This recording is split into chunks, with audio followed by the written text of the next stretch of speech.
फाल्गुन माह की पूर्णिमा तिथि से 2 दिन तक होली का पर्व मनाया जाता है। इस पर्व से ठीक 8 दिन पहले होलाष्टक प्रारंभ हो जाते हैं। इन 8 दिनों को बहुत ही अशुभ माना जाता है, इसलिए इन दिनों में विवाह, सगाई, गृह प्रवेश, कर्ण छेदन और अन्य मांगलिक कार्य नहीं किए जाते हैं।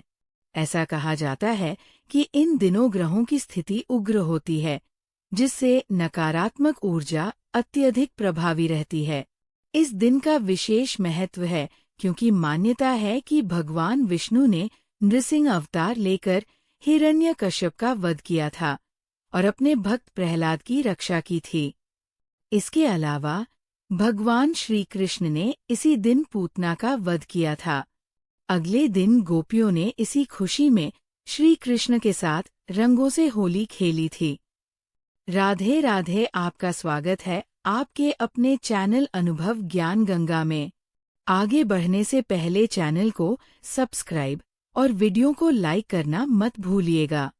ज्योतिषीय दृष्टि से देखें तो होलाष्टक के दौरान ग्रहों की स्थिति बहुत ही अस्थिर रहती है। अष्टमी तिथि को चंद्रमा, नवमी को सूर्य, दशमी को शनि, एकादशी को शुक्र, द्वादशी को गुरु, त्रयोदशी को बुध, चतुर्दशी को मंगल और पूर्णिमा के दिन राहु बहुत उग्र अवस्था में होते हैं। यही कारण है कि इन दिनों किसी भी शुभ कार्य को करने की मनाही होती है, बल्कि इस दौरान भगवान का ध्यान, पूजा पाठ और दान करना अत्यधिक शुभ माना जाता है। ग्रहों की शांति के लिए भी विशेष उपाय किए जाते हैं। धार्मिक मान्यताओं के अनुसार होलाष्टक का संबंध भक्त प्रहलाद से भी जुड़ा हुआ है।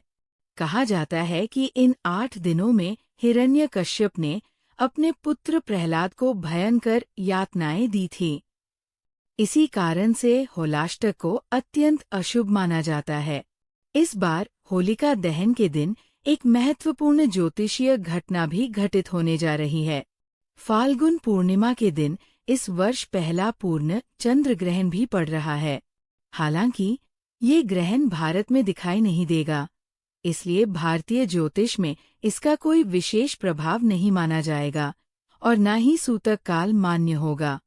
लेकिन विदेशों में जहां ये ग्रहण दृश्य होगा, वहां इसके प्रभाव देखे जाएंगे। फाल्गुन माह की पूर्णिमा तिथि 13 मार्च को सुबह 10:35 पर शुरू होगी और 14 मार्च को दोपहर 12:35 तक रहेगी। इस बार 13 मार्च को गुरुवार को होलिका दहन होगा और 14 मार्च शुक्रवार को होली का त्योहार मनाया जाएगा। होलिका दहन होली से एक दिन पहले यानी 13 मार्च गुरुवार किया जाएगा। इस दिन होलिका दहन का शुभ मुहूर्त रात 11:26 से 14 मार्च की मध्यरात्रि 12:48 तक रहेगा। होलिका दहन तो शुभ मुहूर्त में किया जाएगा, लेकिन सवाल ये भी आता है कि होलिका पूजन किस समय करना चाहिए। होलिका दहन से पहले पूजन किया जाता है, लेकिन इस बार पूर्णिमा तिथि के प्रारंभ होते ही भद्रा काल भी शुरू हो रहा है, जो शाम तक रहेगा। ऐसे में भद्रा पूज्य के समय होलिका की पूजा की जा सकती है, लेकिन अग्नि प्रज्वलित नहीं करनी चाहिए। जो लोग भद्रा को महत्वपूर्ण मानते हैं, उन्हें शुभ मुहूर्त में ही होलिका दहन करना चाहिए।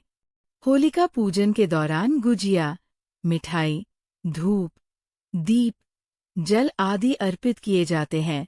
इसे होलिका दहन के शुभ मुहूर्त में भी किया जा सकता है।